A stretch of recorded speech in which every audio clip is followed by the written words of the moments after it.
Thanks for joining us for today's webinar. I'm John Gamble, Director of Product Marketing here at Corelight. We'll get started in just a minute. We're going to give folks another minute or so to log on, and then we'll get started.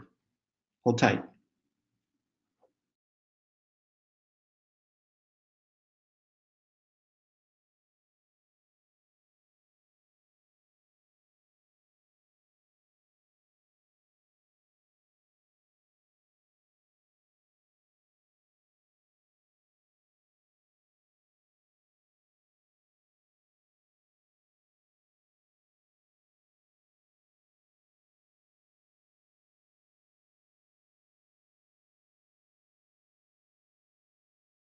If you're just joining us, welcome to today's webcast. We're going to get started in 60 seconds, giving people an extra minute to dial in. Thanks.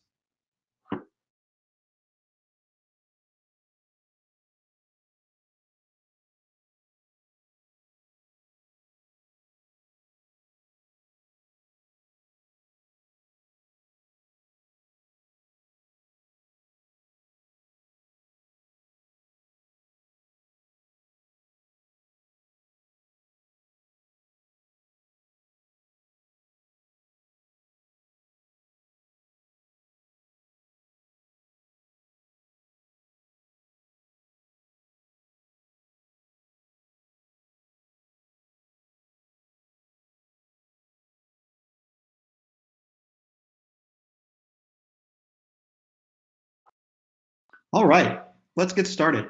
Welcome to today's webcast, an introduction to threat hunting with Bro, which has recently been renamed Zeek as of October, when the open source committee met and announced a new name change. Today's webcast is presented by Corelight and Perched. We've got some great content and education in store for you guys. There is a great group of people on this call that have a wealth of knowledge about threat hunting with the Zeek framework. So please don't hesitate to ask questions. The chat panel on the left has a questions tab. So at any point during the presentation, feel free to enter a question there. We'll see it. We'll probably try to answer questions as we go. So again, please take advantage of some of the great knowledge that's going to be presenting today. Just some agenda here. I'll introduce the speakers on today's presentation. Then we'll look at Zeek and kind of give a Zeek overview and talk about how it can be used in a threat hunting capacity. Then we'll actually go through some live threat hunting demos with a real SIM that the Perch guys are going to show you. So that'll be a pretty exciting part of this presentation. Then we'll talk a bit about how Zeek can be scripted. So Zeek has its own scripting language that allows you to do custom traffic analysis tasks. Things like looking for evidence of internal beaconing in your network. Really anything you can imagine you can script with Zeek. So we'll do a little bit of a deep dive on a particular Zeek script and show you the power of that scripting capability with respect to threat hunting. And lastly, if there's any questions that we didn't get to during the presentation, we'll save some time, about 5 to 10 minutes at the end, for questions. So with that, I'd like to introduce today's speakers. We've got Richard Chittamitri. Richard's a technology evangelist at Corelight. Prior to that, he served as a senior security analyst at Edward Jones. And before that, he spent over a decade in the US Navy in a number of different cybersecurity roles, including work on the tailored access operations team. We're also joined today by Jonathan Hall. Jonathan is a senior solutions engineer at Perched. And prior to his work at Perched, he was a senior cybersecurity analyst at Strategic Staffing Solutions. And prior to that, also spent 6 years serving in the US Navy as a network cybersecurity defense analyst. We have a bonus speaker today as well. We're joined by Andrew Pease, co-founder of Perched, who's also going to talk a bit about his background threat hunting with the Zeek framework. So we've got 3 people who've just got a great wealth of knowledge and operational experience using Zeek to threat hunt. So if you have a threat hunting team that you're working on building out, or you're thinking about building a team out, do not hesitate to ask a question. These gentlemen have seen so much in their careers and have just a ton of knowledge about how Zeek can be applied in your environment to help defend your organization. So with that, we're going to talk about Zeek and how it can be used in a threat hunting capacity, but we just kind of want to level set everyone and make sure that everybody on the call has kind of the same understanding of what Zeek is and its capabilities. So Richard, I'm going to turn it over to you. Awesome. Thanks, John. So, when I started out, I did not know what Zeek was. And when I came to a realization of how we were doing threat hunting and, going through IDS alerts, it was kind of that aha moment when I realized, hey, there's a better way to do it. So what is Zeek? So Zeek is actually an open source network security monitoring tool. It's been around since 1995. It was invented by Vern Paxson at LBNL, and just up until recently, it was known as Bro. So if I ever say Bro, I mean Zeek, and when I mean Zeek, when I say Zeek, I mean Zeek. So right now, it's currently used by a lot of organizations globally, and it's used in a variety of different ways, from using for the normal security intrusion sets, or to kind of use for looking at network statistics. So the kind of three things that I want to go over are the three things that Bro is mainly used for, is for traffic logging. So it is used to do protocol analysis, and by extension creates a wide variety of logs. Also, there is a key feature inside Zeek, which is file extraction. So instead of actually having to capture PCAP and then do file carving out of it, you can actually extract it on the network, off the network easily. And then the last piece is the custom traffic analysis, which is actually referring to the scripting language. So just because there are, protocol analyzers out there that are not yet supported by Zeek, you can go and do a little bit of research and then write your own custom analysis for it. So the question has always been, how is Zeek deployed? Well, Zeek sensors are deployed out of band. And the reason why you do that is so you're not interfering with operations. So just because you're running it through passively doesn't mean that you can't actively look for threats. So you're hitting things in near real time. So it sits off usually a packet broker or spam port or mirror port or tap. And what it does is it takes that network data feed and then turns it into the Zeek log. And from there, you're going to feed it either into a SIM or a data lake, where you're going to do a lot of different post-analysis on it. With the scripting outputs, though, you can actually do pre-analysis on it, so that way you can actually see, hey, if I want to look for beaconing, or I want to look for something, or I want to build a custom log with all the security metadata in it, I can do that. And then with the extracted files, you can send it to an SFTP server or to any file scanning framework that you want. So when I was working at NSA in tailored access operation, one of the main things that you would do when you exploit onto a box is to cover your tracks, right? So with Lacar's exchange principle, usually that's what happens, is anytime you interact with something, with data, you leave evidence behind. Well, as people get smarter, they're realizing, hey, I need to cover up my tracks. Well, unfortunately, when you're going on the network, you can't hide in the network unless you're encrypting yourself. But then it's still very obvious based off of the way you're traversing through the network. So the comprehensive logs means that attackers can't hide. That means that any time of transactions that they do, whether it's exploiting HTTP server, you might be able to clean up web logs, but you're not going to be able to cover the tracks of you actually accessing that server. So with that, there's a ton of data that is generated by Zeek.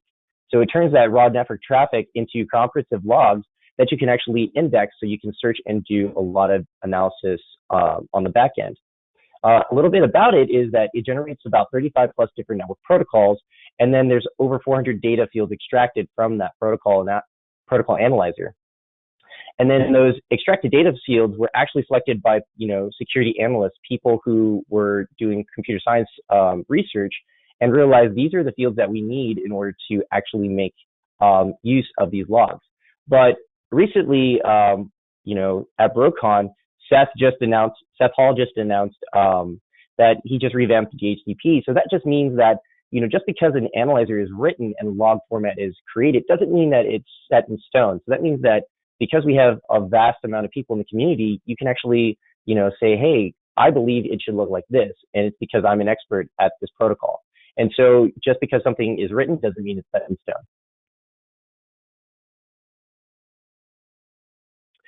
So here is a quick look at kind of the differences between, Zeek DNS log versus a traditional DNS server log. So DNS server logs usually tell you exactly what's going on, and it's just kind of telling you, hey, we want to look at the query, and this is what it is, and that's it. Well, with Zeek, you get kind of things like the microsecond timestamp for transactions, the connection unique identifier to see if anything else kicked off during that. So it's a pivotable field. You get the normal 5-tuple record call, and then you get the round trip time, and then the content of the response. So with that, that means that you get both the query and the answers, not necessarily just the query by itself.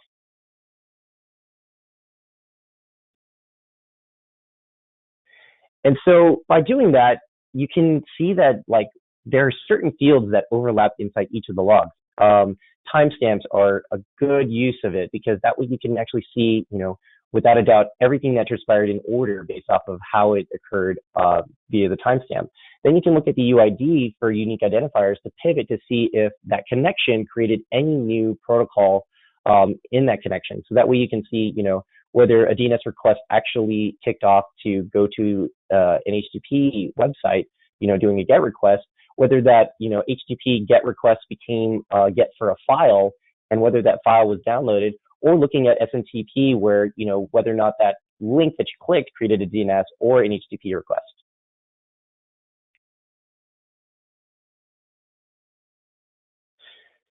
So a little bit about Corelight. So we were founded in 2013, and we're headquartered in San Francisco. The Corelight sensors themselves are essentially, very customized platforms that specify like creating Bro or making Bro a little bit more enterprise ready. So we make it easy for deployment. So essentially you can take a Corelight sensor, plug it into a network tap, and in 15 minutes be ready to go by transferring that data to your SIM. So it's minutes and not months to deployment, and you're going to get 10 times the peak performance gains over trying to do an open source deployment. There's a lot of out-of-box integrations where we immediately, we run Kafka underneath the engine. We use Kafka to send to different things like Elastic or to Splunk directly or via syslog or TCP JSON streaming. And then we also provide things that Open Source Bro does not have out of the box, which is performance monitoring. So that means that you can see everything that's going on the sensor, understanding if you're getting packet drops, understanding the log rates that are being generated, so that way you know what's going on. And we also provide a sensor management console. So a little bit of my experiences hunting with Zeek. So I was introduced to Zeek probably about 4 or 5 years ago. And when I was introduced to it, it was kind of a game changer for me because originally what I used to do was I would get an IDS alert from Snort, and then I'd have to go and see if any PCAP was actually generated from that alert. And when I went through it, I had to go, piece by piece to look through whether or not, it was a false positive or it was true. And then when it was true, I had to kind of gather more data by going to the host or figuring out what was actually occurring on the network. And that was very difficult because when you only have very little disparate log sources, it's a big jigsaw puzzle that you just have to put together to do it. And by doing it, a lot of times, after an event occurred, I'd have like a 2-hour time period where I was able to write a report, which, 2 hours is I would think unacceptable for people who are looking to do incident response or threat hunting. When I worked at Edward Jones, I did a lot of analysis with SMTP where I would look at it to see if we were getting phishing emails. And by actually looking at Bro logs, or Zeek logs, I was able to determine, the severity of all the phishing attacks that were going on.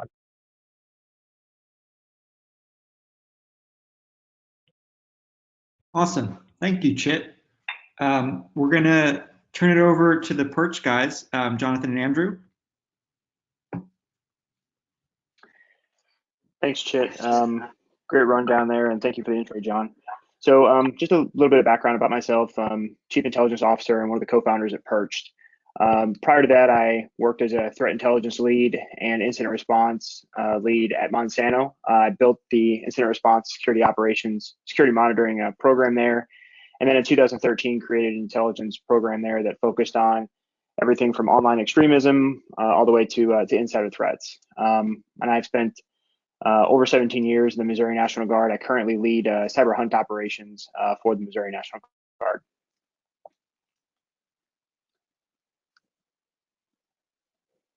Okay, so a little bit about Perched. So forged in the open source. We truly believe that Perched is one of the reasons that we founded the company was we really believe in the strength of the open source community and how it is continually able to be a disruptive innovator in a way that closed source software just is always kind of trying to catch up with open source. And so we truly believe in it, and it's one of the reasons that we have gotten really strongly behind the Bro and now Zeek projects. In 2014, we created an open source network security monitoring solution built on top of Bro called ROC NSM.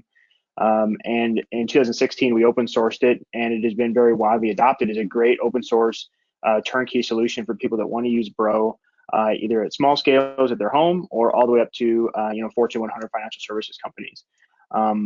And that's really what we have built ourselves on top of is around ROC and built up and do support around the ROC NSM project. We do security analytics, and we use Bro to do a lot of that kind of stuff. And people really look at Bro in a security context, but all the time that we've spent with it, we realize that we can do network operations from detecting health and uptime and a variety of other things about how your network is performing, traditional security and incident response functions, and then also can do hunt operations. So Bro is one of those kind of Swiss Army tools that can do a lot of different things and at a lot of different contexts.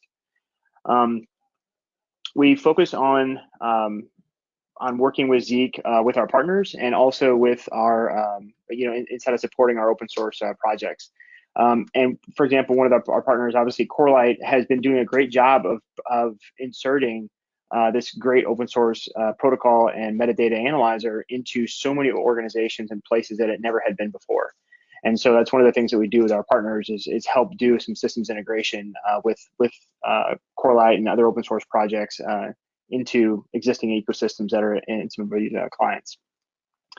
And then some of the services that we do is we do tailored training and education. I'll talk about that a little bit on the next slide. And then again, consulting with our partners and around the open source projects. So the training and education, and people ask us all the time, why do we say training and education? And this is kind of long lessons that we've learned about.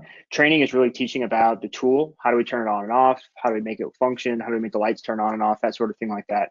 And then education is really about critical thinking, applying the tools to your specific use cases. So we've all been to training sometimes where they teach you all these great things and you go back and this is not exactly what you're inside of your environment. So it's hard to kind of take and forklift what you learned in training and apply it to your use cases. So that's where we really approach the education concept is how do we critically think about our problem and our data set, and how do we use the tool at our disposal to answer those questions about our data. We have tracks, education tracks that are broken into multiple different training pipelines. The four that we focus on mostly around foundations, and that is really kind of an introduction to leveraging and using Bro as a hunting platform. Operations, which is actually doing hunt operations, and an analyst track, which is really around doing intelligence analysis on all the data you're collecting and how is that informing and prioritizing your investments for what you're going to do to enhance and change your visibility. And then engineering is really around building open source Bro and other data visualization platforms, and how do you get those to work together and how do you tune those and really get the most that you want out of there. We have additional training courses that we do around threat hunting, and some of that threat hunting is again around using native Bro or using ROC or using Corelight or other partners to do hunt operations inside of your environment. And then again, we also have training tracks that are focused around traditional security operations. Signature-based intrusion detections or antiviruses, other things like that. While they're not catching the most advanced stuff, it's still table stakes and people still need to know how to do those. And we use Bro to do a lot of traditional security and network operations, and we teach teams how to use those at scale. Our approach to consulting is a little different than normal. And again, this is from long history we've had in the private sector is you would have consultants that come out and maybe spend a month or 2 months with you, but of that, they're only getting about 60% of that time actually doing something. The rest of the time they are spending working through bureaucratic processes or trying to get tap put in the right spot or trying to get certain logging enabled or change control boards, and all of that stuff really slows down the consultant's ability to do work. So our approach to consulting is we kind of look at it like a special forces group, is that we come in for 2 weeks, we twist wrenches and solve a lot of problems, and then leave our clients with a roadmap of things that they need to accomplish before we can come back. And then we come back in a month or so when all those things are ready and spend the entire time just solving problems, instead of spending time trying to figure out how to get to the next step. We do a lot of systems integration, so a lot of it is around connecting Bro into existing ecosystems and also ancillary services. So Kafka is a great example, is becoming a de facto tool inside of network monitoring. We help people a lot with integrating Kafka, for example, into how they're doing NSM. And the final part that we do around consulting is really around doing security analytics and use cases. So helping build out machine learning jobs and save searches and alert rules and dashboarding so that people can do, they can take those hunt operations they learn in training and apply those into their environment. They have to spend a lot of time building all that stuff out. We can help them do that as well. And Jonathan, who's coming up next, will kind of talk about how we do that a little differently. Yeah, so my experience with Bro and Zeek, I've been doing network hunting my entire time that I've been in this career field. So I specialized in, and one of the big things that bothered me when I first started was we were always looking at alerts. So we were always just looking at all these red flashing lights essentially that went off and said, hey, something bad happened, go take care of it. But what bothered me about that was we weren't looking for anything new. Like we hardly ever added new signatures. We weren't updating them. So what about all the new things that were happening? So the answer we originally got was, oh, we'll dig through the PCAP, which just didn't make a lot of sense when we started doing it because there was just tons and tons and tons of it. The PCAP they gave us was about a second for about 3 gigs worth of PCAP, and there wasn't even full sessions inside of there. So it kind of brought up the question of how do we do this better, how we find something. So we ran across Bro, and it was a huge game changer for us because not only were we able to cut down the amount of PCAP into much smaller bite size and digestible pieces, but we were also able to sessionize it, which made everything as an originator and responder and kind of opened up a whole new world of analytics to myself and my team. So where we were so used to looking at everything as a source and destination and having to go and look at SYN and syntax, now all of a sudden I could put in things like, hey, just show me all of my people that originated requests outside my network, and that was something that was available. So what I want to do is, rather than just continually talk about my experience with it, I actually want to jump into a demo and I'll walk you through it. It's not terribly complicated. It's pretty simple, but I didn't want to go too overboard in something this short time frame. So just go ahead and jump in it. So I'm going to be using Kibana as my tool of choice to kind of view these Bro logs. I have pre-built a lot of my dashboards. They're not terribly complicated. Most of them are pretty straightforward. So for example, here we go and look at my flow log. It'd be helpful if I get the right time frame real quick. So I've seeded some previous data on August 1st. So inside of my flow log, this is essentially just the Bro con log.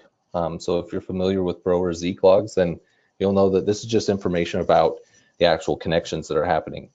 The reason that Kibana is my tool of choice is because with my dashboards, I can dynamically update what I'm looking at by clicking or dragging. And that really enables me as an analyst to be able to dig through things a lot faster. There's other tools out there, but most of them don't do the dynamic updating, which brings me back to a raw query, which is helpful, but I can notice anomalies and visualizations much faster than I can just raw text. So my first kind of step when I'm using this is we want to start just looking for low-hanging fruit. One of the things that I think a lot of analysts tend to forget is that at the end of the day, this is a human-on-human conflict. I'm not trying to get some sort of botnet or some sort of automated thing out of my network. There's another human on the other side that programmed this to do something, and it's going to benefit them in some way, which means that more than likely that human messed up somewhere or made some sort of mistake. So I want to find the things that aren't working 100% exactly as they should. So to do that, I'm just going to kind of take a broad overview of my network and kind of take some mental notes. There's nothing that stands out a whole lot. inside of my first one was protocols over time. It looks pretty normal. It's what I would expect.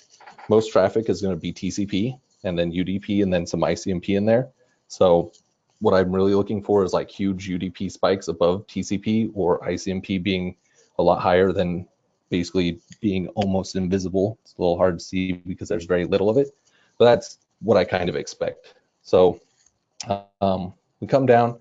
There is a pretty large amount of bytes that seem to be either coming in or out of my network, but there is not enough for me to just immediately jump down the rabbit hole, start digging into this. So we can keep scrolling down and see who my top talkers are.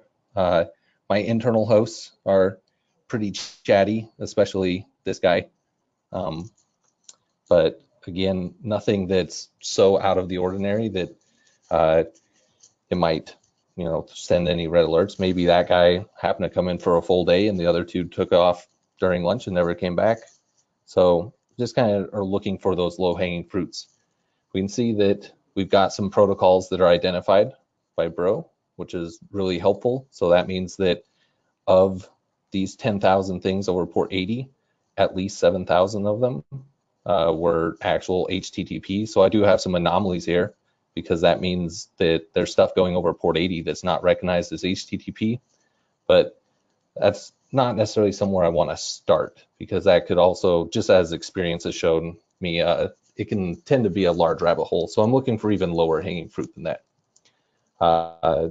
Final dashboard down here on the flow is just my hosts and basically taking this very top one up here, so my data over time, and now breaking it up by individual hosts.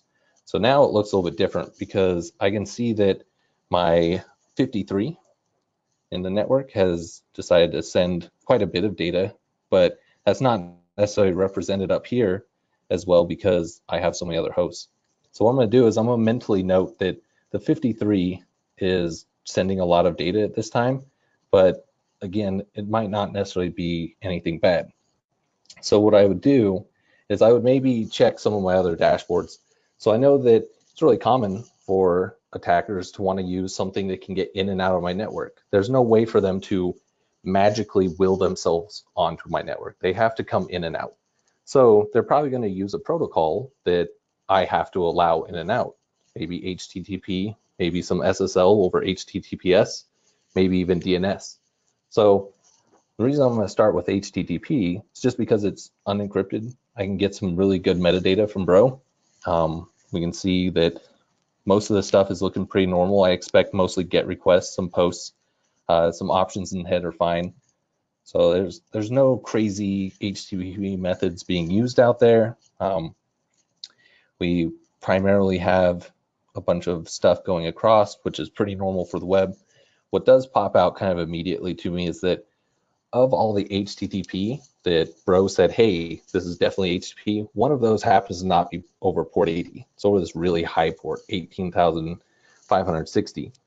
Now, I could host a web server over that port. There's nothing wrong with that, but it's just weird. It's not the normal, it's not the standard.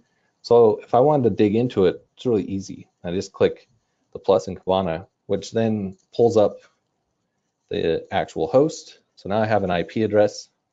See that it's a GIF. Looks like it's from some sort of spot ad.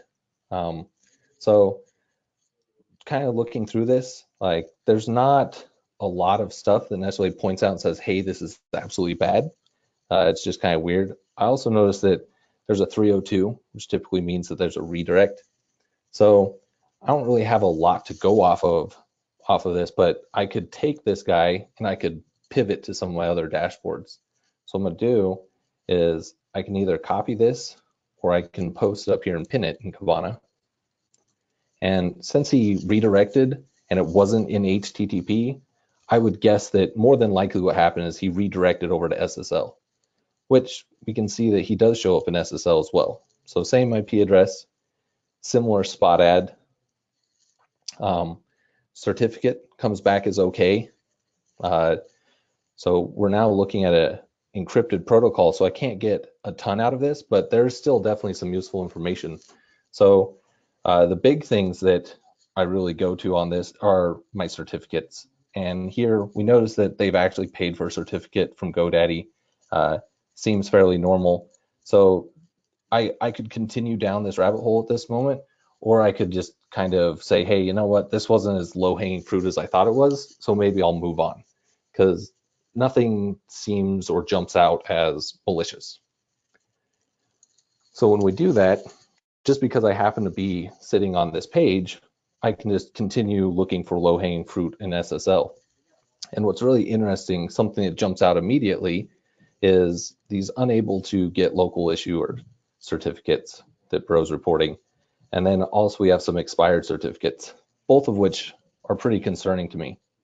But I'm going to look at these ones first, because these are usually an indicator of a self-signed cert or somebody that did not want to pay for their cert or didn't generate them correctly. From here, I still have a few hosts that are popping up. So not necessarily any of them are doing anything malicious. Maybe they're just lazy, or maybe these are some sort of internal website. But I see that some of it's over 8080. A little bit weird. That's the alternate port for HTTP. They really should be using 8443 as the alternate. Again, not necessarily malicious, but if we scroll down, what really pops out is when we get down to the certificates. So if you look at this line here, notice that it basically looks like somebody headbutted their keyboard and pressed send and said, yep, good to go.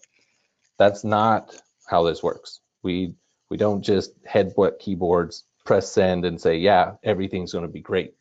So in my experience, this is a sign of somebody that doesn't really understand the certificates they're generating, and they think, oh, maybe I'm being, real smart and I'm hiding myself, or I'm trying to blend in, and really it just stands out because it's not correct. So I want to look at that, because 9 out of 10 times it's usually malicious. And when I do that, I come across an IP address and I run across a server name. So the server name is blog.disinterestingdomain.com, which becomes interesting. So as much as they want me to be disinterested, I'd become interested. And the way that I can look at this guy in more depth, if we go back to our original flow log, which is just showing me general connections, I can use the power of Kibana to search for him by putting an AND query in there and the IP address, which now just shows me all of the traffic related to this guy. And there's some things that worry me right away when I look at this. So I see that Bro's detected some FTP, and not only that, it's detected data being sent over FTP. So some other things that pop out right away, we have SSL traffic and we have 443, but they don't line up at all. So if I were to say, hey Bro, what was the SSL over? It's over port 8080.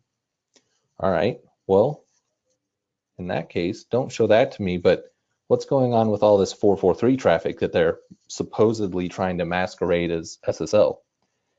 And we can scroll down, we can see that there is indeed bytes being sent. And this is pretty common for any kind of beaconing activity. So Bro gives you a con state and a history field.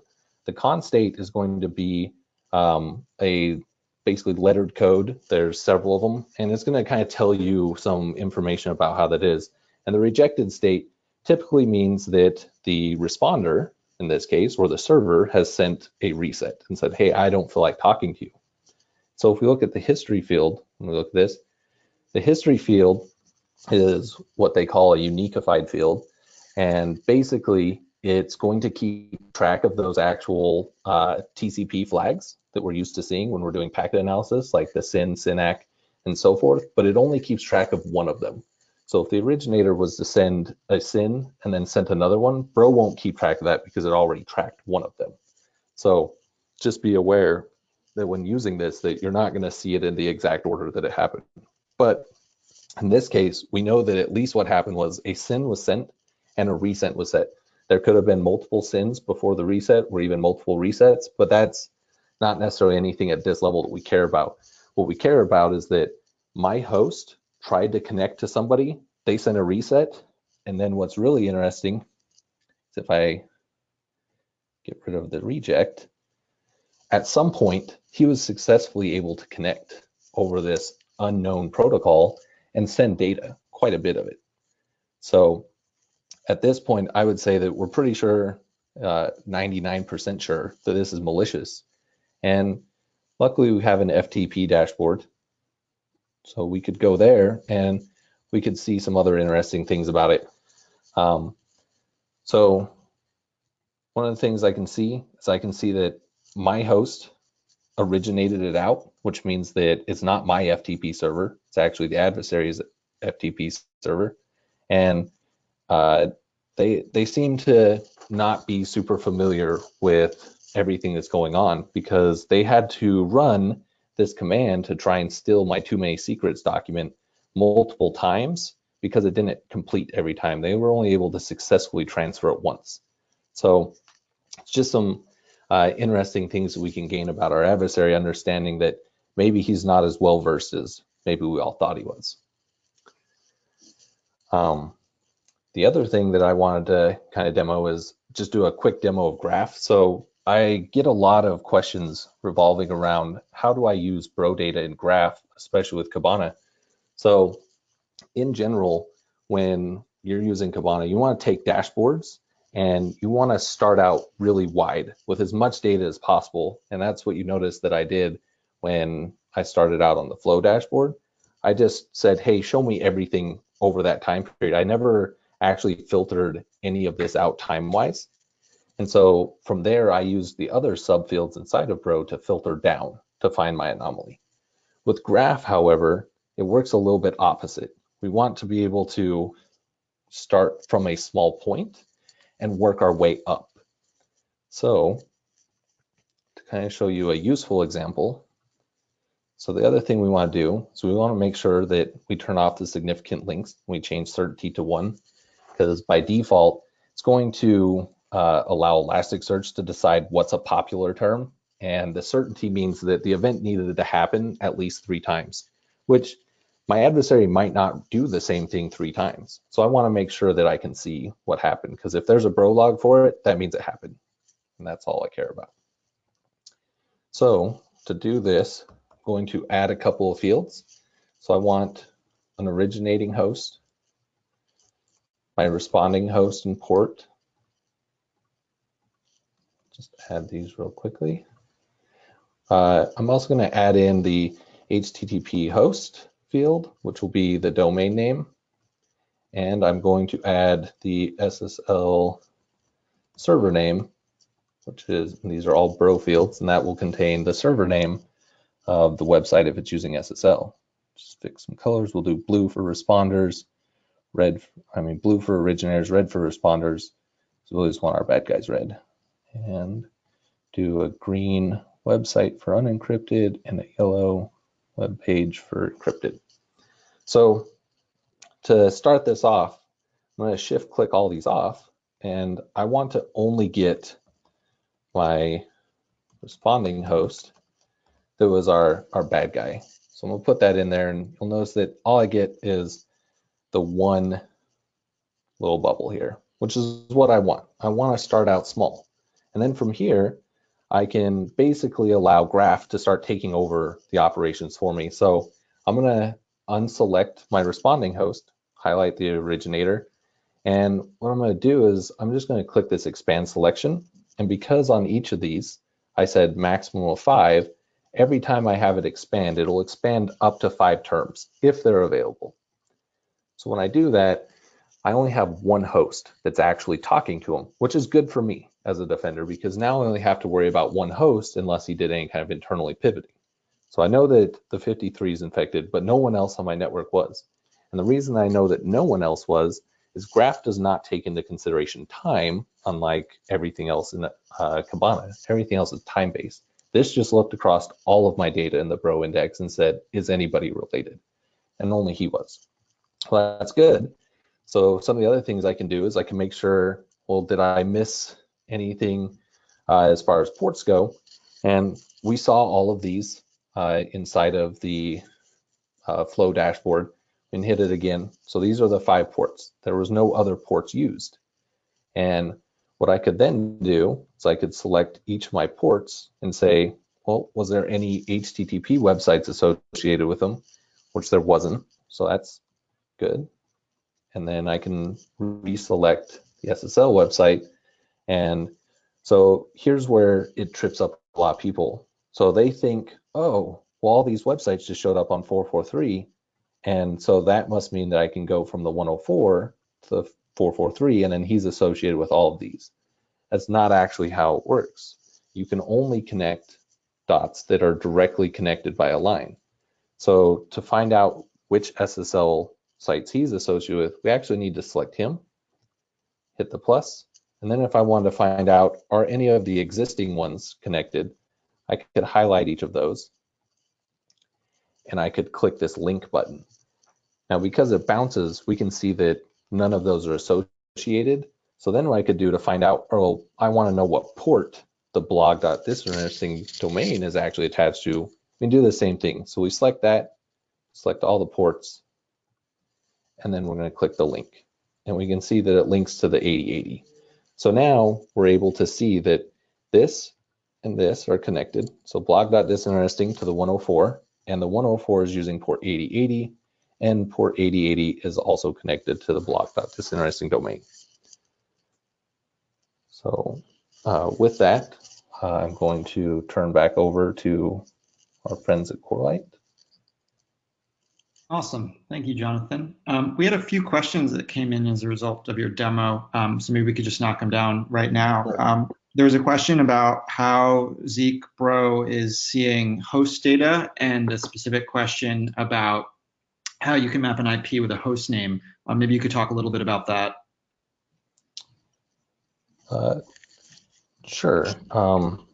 So mapping, let's take the last one first, because unfortunately I don't remember the first one. So the last question, mapping a host name to an IP address, you would do it at the Bro level, and you can have it basically look to see if there is any host names available inside of the actual packets, and then you can extract that field, and then you'd be able to add it in and be able to use that in your Kibana analysis. And what was the first question? The first one was just kind of a general question about how Zeek is seeing host data, and I think the general answer there is there's just a ton of host information that's crossing the network at any given time, and it's pulling it down depending on what protocol is being communicated over. Right. Yes. So with that, there's a lot of stuff that you can enable to pull that information.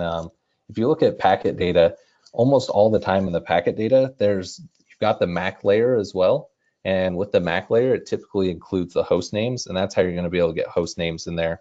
All the host names that I displayed in the demo were all websites. So those were all going to be included in the actual URL or the request itself. Yep. And we also have one more question. It was about how does Zeek handle and analyze encrypted traffic?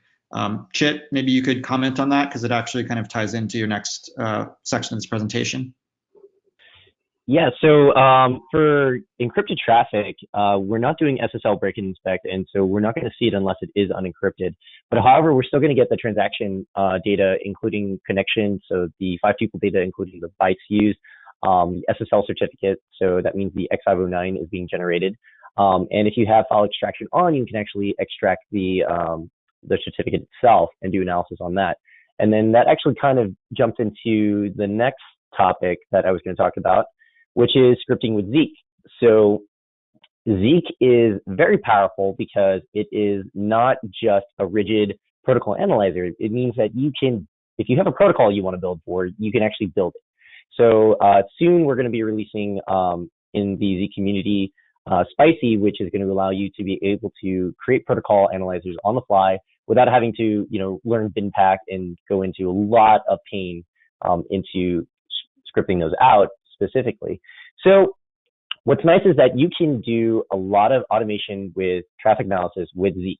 So that means that if you know certain things that are going on in your network that shouldn't be going on, you can actually start scripting for it and create Zeek notice logs.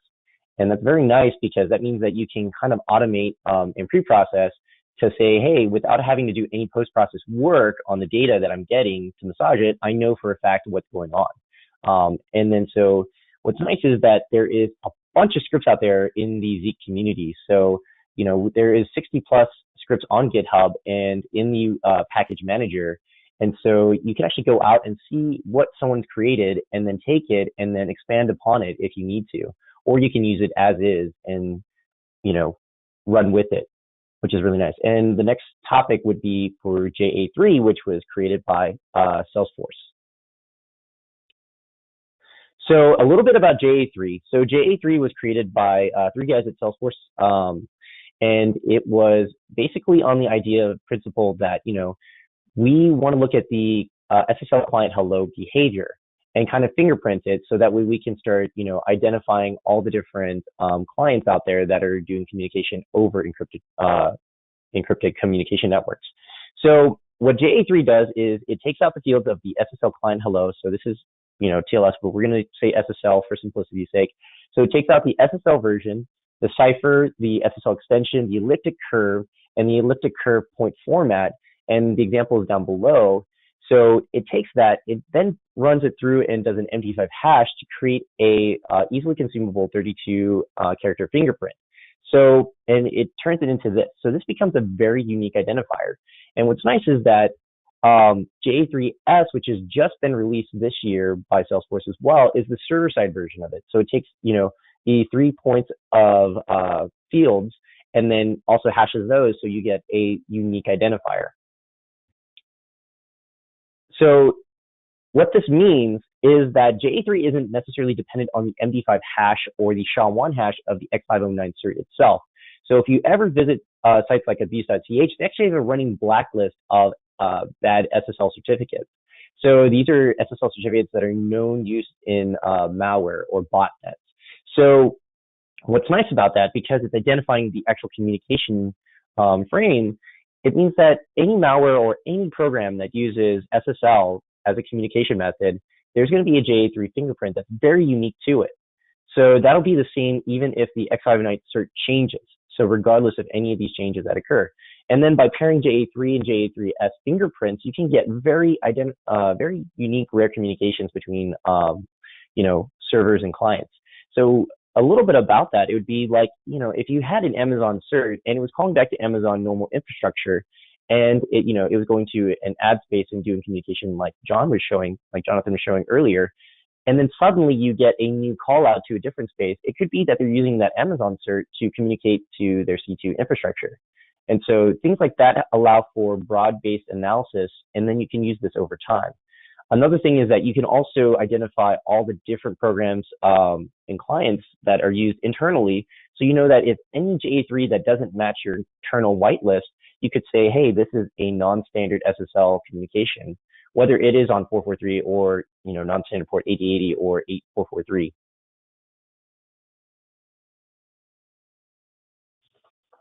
Awesome. Thank you, Chit, Jonathan, and Andrew.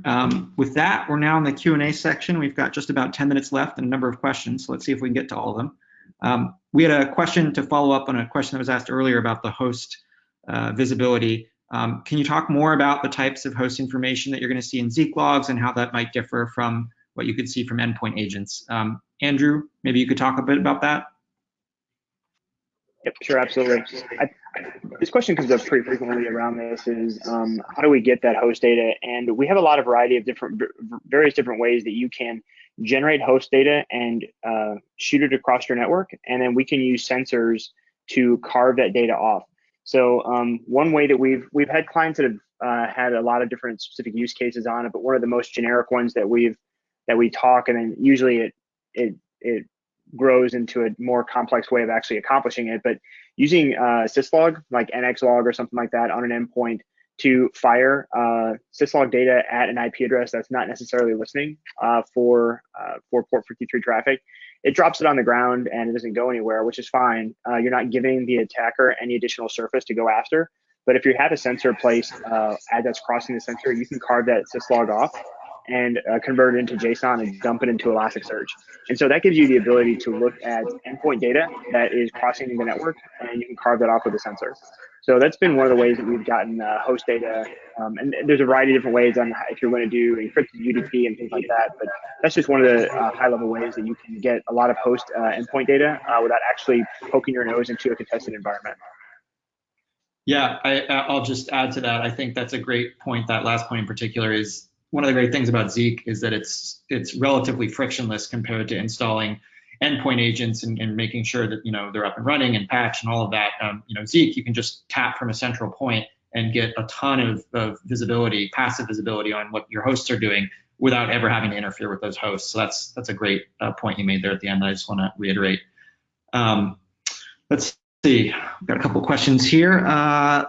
Chit, maybe I'll give this one to you. Do you think Zeek logs can replace PCAP, or how do you think about the relationship between the two of them? So that the question, the answer to that is like yes and no. Ooh, am I getting a feedback?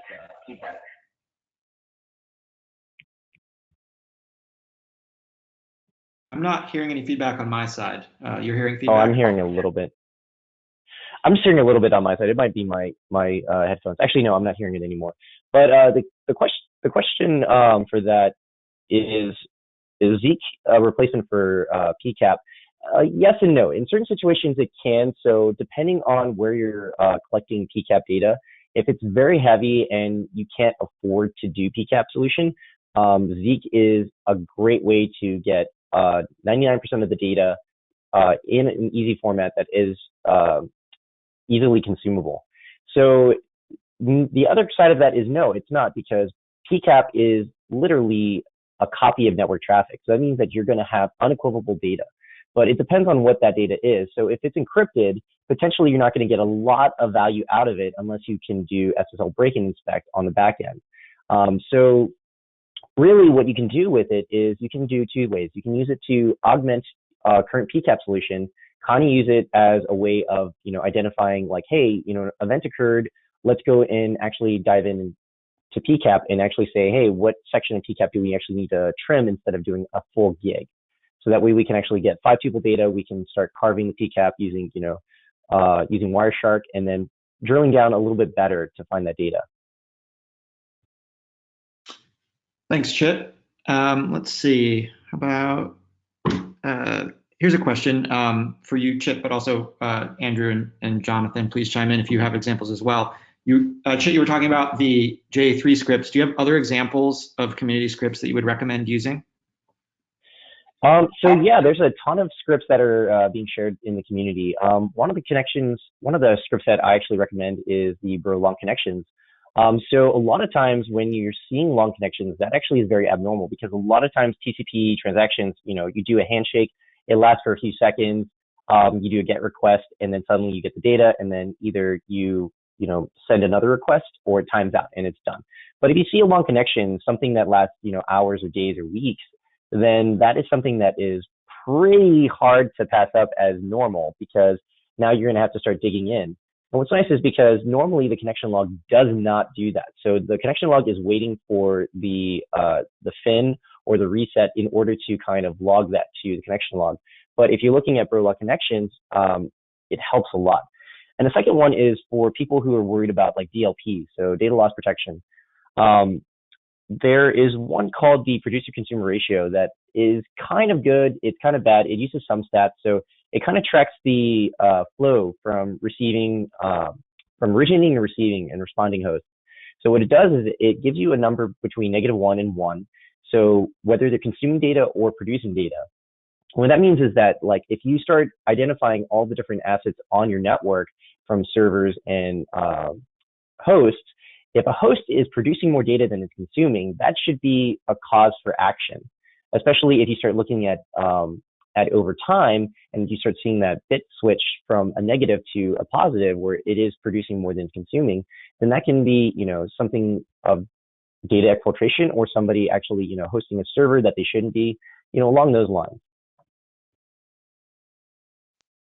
Thanks, Chit. Jonathan, Andrew, anything to comment on Zeek scripts, either you've written or used in the community you found helpful?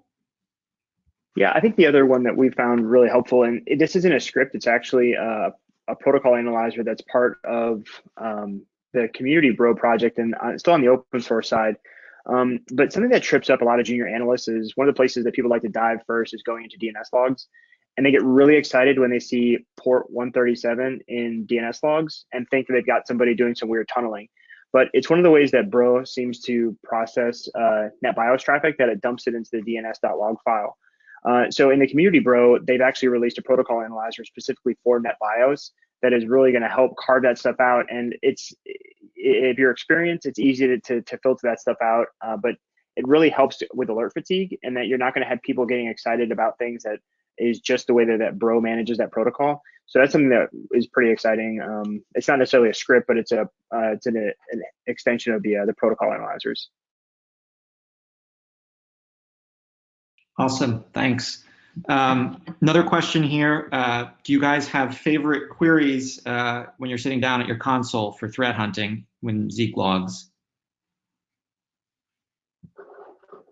I guess I think I'm probably just asking if you guys have any favorite kind of gotcha low-hanging fruit type queries for threat hunting.